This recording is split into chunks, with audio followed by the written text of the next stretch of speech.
Rodney Rice may have made a bit of history transferring from Maryland to USC.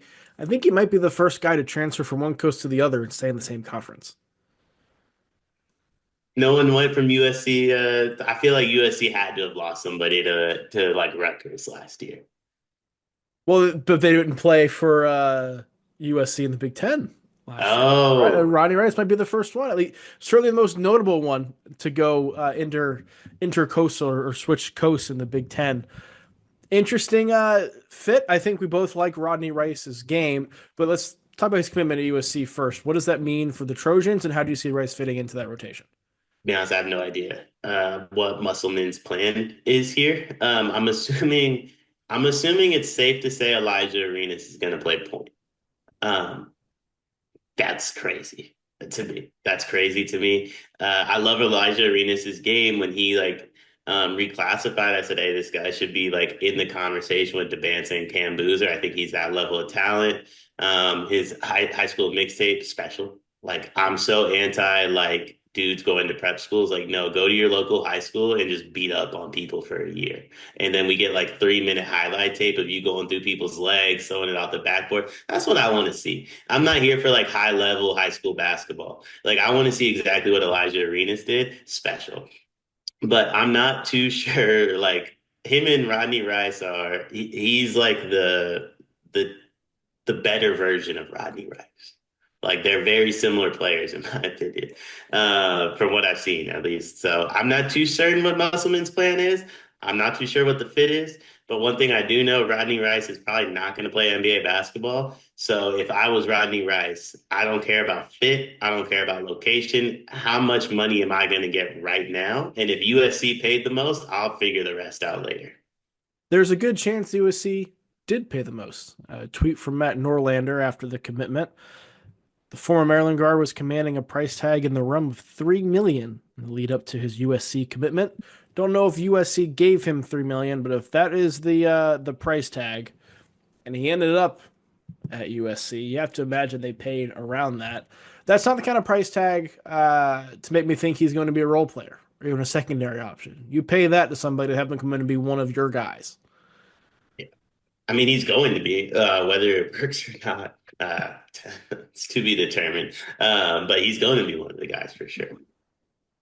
One of the things I liked about Rice's game so much at Maryland was he seemed like he'd give Maryland whatever it needed on that night, whether it's, a lot more shots than normal, floor spacing. There was some creation in there as well, some defense.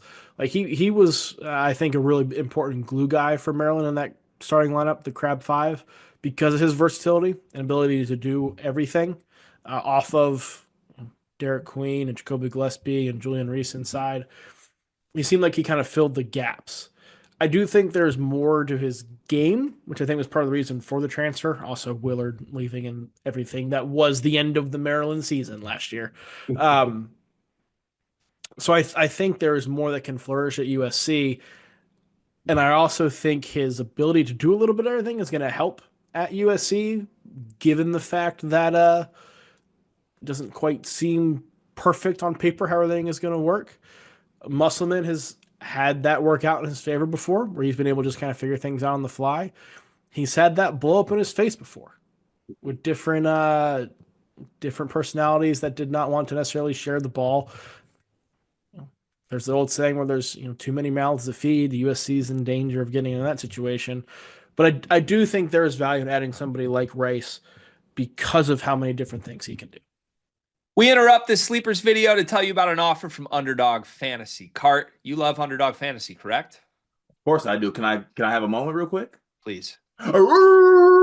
Thank you for that. In fact, I'm going to cut you off because our listeners like when we keep these short and sweet. Underdog Fantasy. Sign up as a new user. Use promo code SLEEPERS. Get bonus funds up to $1,000, 50% of your deposit match. The NBA playoffs are rocking right now. I played Underdog last week with a Cade Cunningham line. I'm looking forward to doing it throughout the entire first round of the NBA playoffs, but there's more. You can place picks on golf. You can place picks on baseball. You can place picks on the NHL playoffs that are rocking right now. Join Underdog Fantasy, promo code SLEEPERS. Support this show so that we can keep bringing videos to you. Back to the video.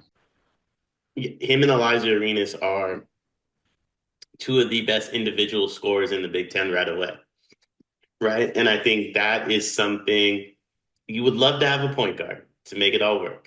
I'll just be honest. You would love to have a floor general. Shout out Jeremy Fears to kind of keep everybody like connected. You don't have that. That doesn't mean it won't work. I think when you size these guys up against, like I said, anybody in the Big Ten, there might not be a better individual scorer in the Big Ten than Elijah Arenas, like day one.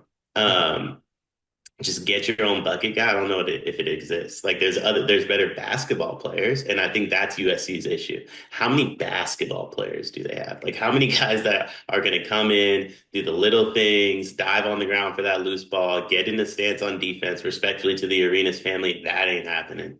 I watched Gilbert Arenas for a long time. That ain't happening. Rodney Rice, not happening either. Like how many dudes are like, okay, that loose rebound that's going to decide a game. How many guys does USC have that are going to go get that? I don't know, but they have a lot of individual talent on this roster, which, to be fair, that's a bit of a theme with Musselman teams dating back to Arkansas. It is. I think there's a chance Rice becomes more of that guy.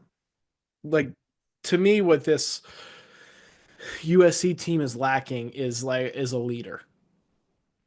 I think Rice could become that. It's tough to call somebody who's going to play for his third school in 3 years like a program guy, but he does strike me as somebody who could stick at USC under Musselman for 2 years, be the leader, be the guy who does the little things in addition to scoring 14 to 17 points a night.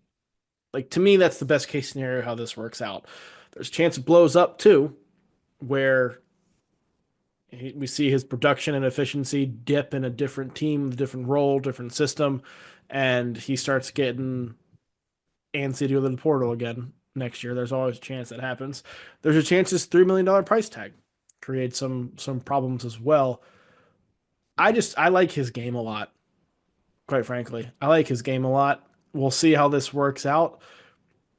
Musselman's been an enigma, and his teams have been enigmas the last couple of years. This USC team seems to be tracking that way, but I do think the upside is here for this to really work out and for USC to get back to the tournament. Oh, for sure, for sure. Listen, I say all that about Elijah Arenas. He's legitimately my second favorite player in this recruiting class, respectfully to Cam Boozer. I think Cam's phenomenal. A little boring. Like Elijah is easily my second favorite player in this recruiting class, just from an entertainment standpoint. He's not missing the tournament. Like I don't know if everybody else is like going to like earn it the way he's going to earn it, but they're coming with him, and they'll be playing somewhere in March Madness next year.